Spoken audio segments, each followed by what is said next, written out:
안녕하세요. 저는 지금 6살 된 아들을 키우고 있는 30대 후반의 여자입니다. 제 전 남편과 시댁 이야기를 좀 해볼까 해요. 제 직업은 초등학교 교사입니다.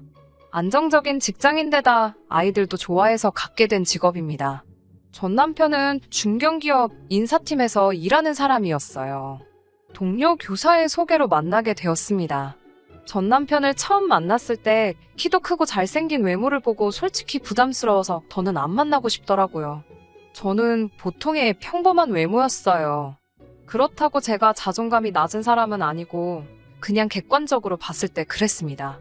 처음엔 전 남편의 연락도 밀어내고 거절하고 그랬는데 그럼에도 불구하고 계속해서 적극적으로 다가오는 전 남편의 태도에 저도 결국 조금씩 마음을 열게 되었네요. 사귀다 보니 생각보다 잘 통하고 서로 비슷한 부분도 많고 해서 결혼 이야기까지 나왔습니다. 하지만 결혼 이야기가 나왔는데도 전 남편은 도통 저를 시댁에 소개시킬 생각이 없어 보였습니다.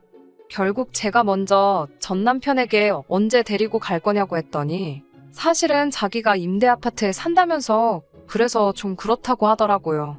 제가 그런 게 뭐가 중요하냐고 난 그저 당신이 어디서 어떻게 사는지가 궁금할 뿐이라고 했습니다.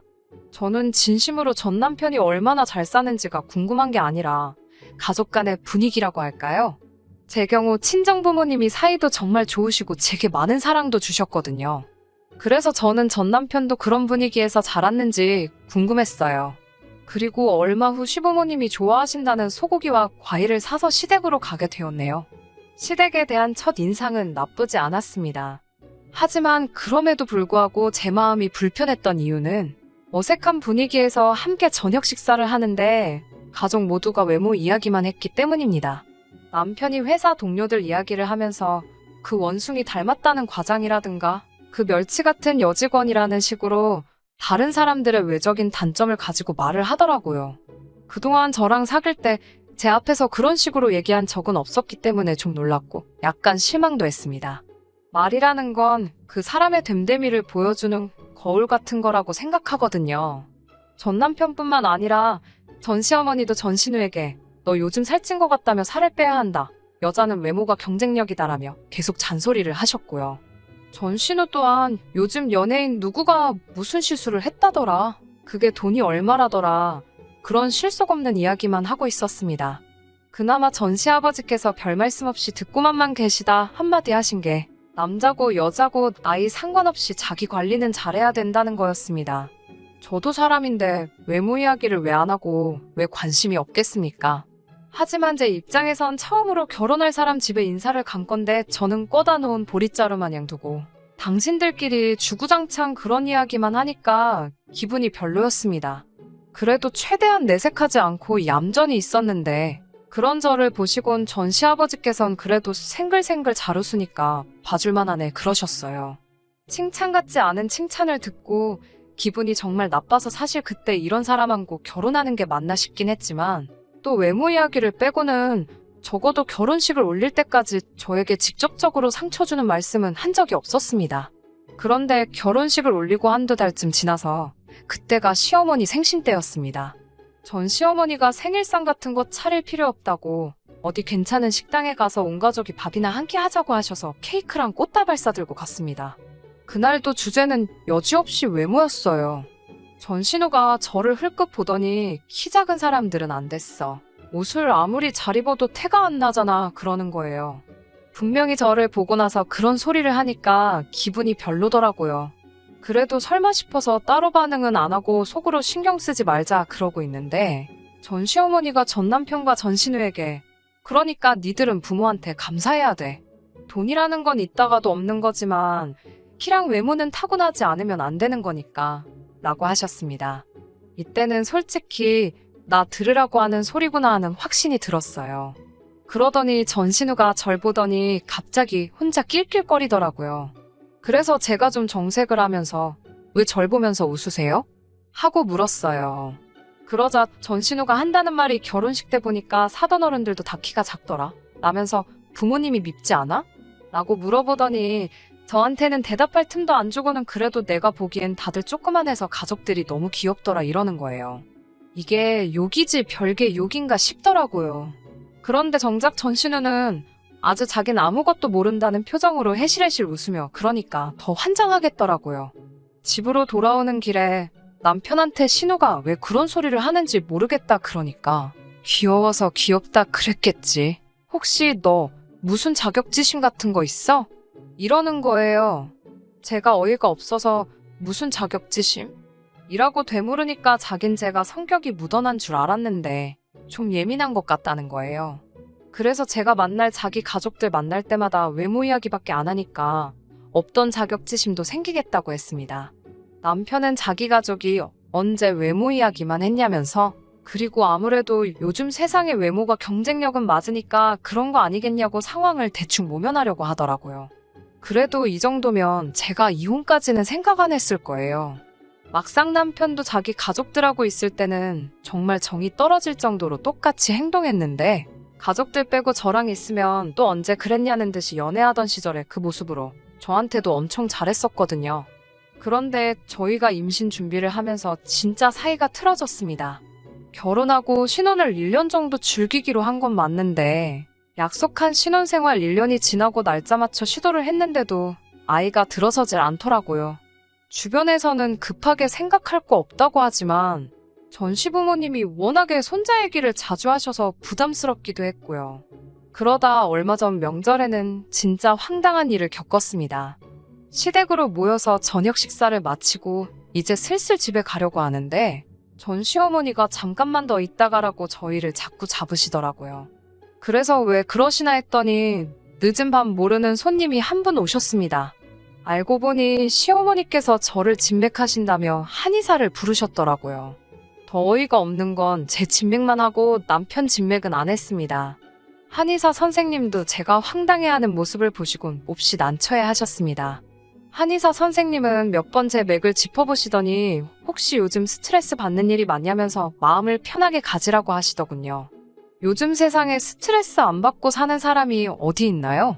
그리고 입장 바꿔놓고 시댁에서 저런 대우받고 같은 상황이었다면 그 어떤 긍정적인 사람일지라도 없던 스트레스도 생기지 않겠어요? 거기에 다른 사람도 아니고 시부모님의 신우까지 정말 온 시댁 식구가 있는 데서 맥을 짚히고 있는데 속상하고 억울했습니다. 그래서 한의사 선생님께 임신을 저 혼자 하는 것도 아닌데 왜 남편 맥은 안 잡냐고 하니까 시어머니가 어이없다는 듯이 야, 네 남편을 봐봐라. 인물 좋고 키도 크고 그런데 무슨 문제가 있겠냐? 괜히 남 탓할 생각하지 말고 저더러 관리 좀 해라. 라고 하시더군요. 며칠 뒤 저는 남편을 데리고 병원에 갔습니다. 최소한 우리 둘 다 정상인 건 확실히 확인하고 제대로 임신에 대한 계획을 세워보자고요. 그런데 검사 결과는 충격적이었습니다. 저희 부부간 아님인 이유는 남편의 건강하지 못한 정자 때문이었어요. 솔직히 저도 많이 실망했지만 남편은 저보다 훨씬 더 충격을 받은 눈치였어요. 저는 풀죽은 남편을 위로하며 같이 노력해보자고 했습니다. 시부모님은 그럴 리가 없다며 상황을 인정하지 않으셨지만 저는 당신들도 충격이 커서 그런 거려니 생각하고 따지지 않았습니다. 그리고 한동안 모든 사람들이 암묵적으로 합의라도 한 듯 이 일을 입에 올리지 않았습니다. 오히려 저희 둘 다 그 이후로 임신에 대해서 마음을 내려놓고 편하게 지냈습니다. 그러다 보니 서로 사이도 더 좋아지는 것 같았어요. 그래서인지 그렇게 노력해도 생기지 않았던 아기 천사가 저희를 찾아와 주었습니다. 너무나 기뻐서 얼른 어른들께 알려드리고 싶었지만 초기에는 조심하는 게 좋다고 해서 말을 아끼고 아꼈어요. 그러다 임신 8주가 되었을 무렵 남편이 시부모님의 등살에 못 견디겠다며 저랑 상의도 없이 시댁에 먼저 소식을 전했습니다. 바로 시부모님이 저희 사는 집으로 찾아오시더니 역시 우리 아들이 그럴 리 없다며 이럴 줄 알았다고 의사놈들이 돌팔이지 그동안 고생 많았다며 남편 등을 두드려 주시더라고요. 저한테는 아무런 말도 없이 오직 자기 아들만 챙기는 시부모님을 보고 있자니 부모가 자기 자식 자랑스러운 거야 당연하겠지만서도 저 역시 같이 노력하고 견뎌왔는데 조금 서운하기도 하고 씁쓸하기도 했습니다. 임신 소식을 전하고 얼마 지나지 않아 시아버지 생신이 돌아왔어요. 몸도 안 좋고 또 병원에서도 안정을 취하는 게 중요하다고 했기 때문에 집에 있고 싶었습니다. 하지만 전 시어머니와 전 신우가 제 임신도 축하할 겸 온 가족이 모이려고 만든 자리인데 주인공 중에 한 명이 빠지면 어떡하냐고 그냥 잠깐 얼굴이라도 비추고 가라고 하더라고요. 그래서 어쩔 수 없이 시댁에 갔는데 도착한 지 얼마 되지 않아 배가 아프더니 하혈이 시작되었어요. 놀란 제가 전 남편을 불렀고 그대로 119를 타고 응급실에 갔습니다. 절망적이게도 자연유산이었습니다.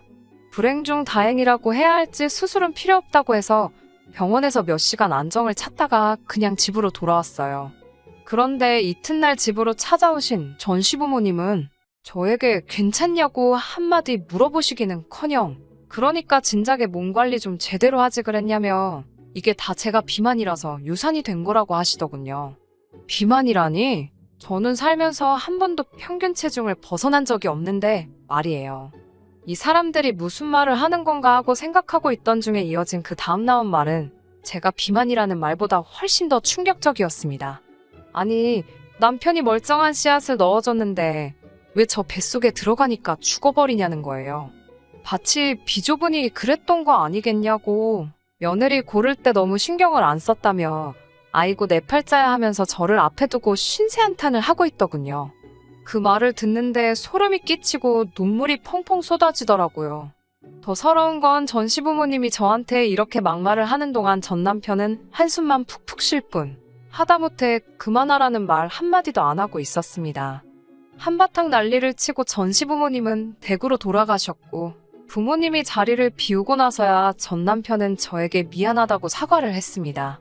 나이든 양반들이 얼마나 속이 상하면 저러겠냐고 저더러 이해하라면서요. 하지만 그런 사과가 제 귀에 들어올 리 만무했습니다. 저는 당신 이 부실에서 이렇게 된 걸 왜 내 탓만 하시냐며 진짜 억울하다고 했습니다.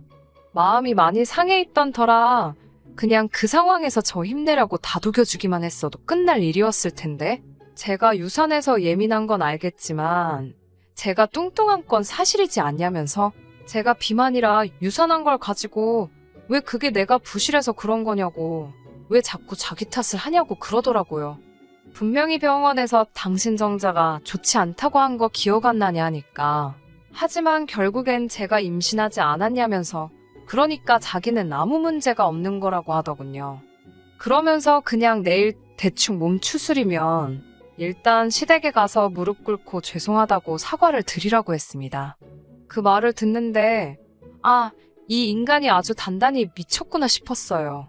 떠난 아이한테는 미안하지만 이런 인간의 아이를 낳을 뻔했다는 생각만 해도 소름이 끼쳤습니다. 결국 이 일로 저희 부부관계는 완전히 틀어져 버렸고 저는 전 남편에게 이혼을 요구했습니다. 그제서야 전 남편은 제가 이렇게까지 상처받고 스트레스 받는 줄 몰랐다며 서로 같이 한 번 더 노력해보자고 제 마음을 설득하려 들었습니다.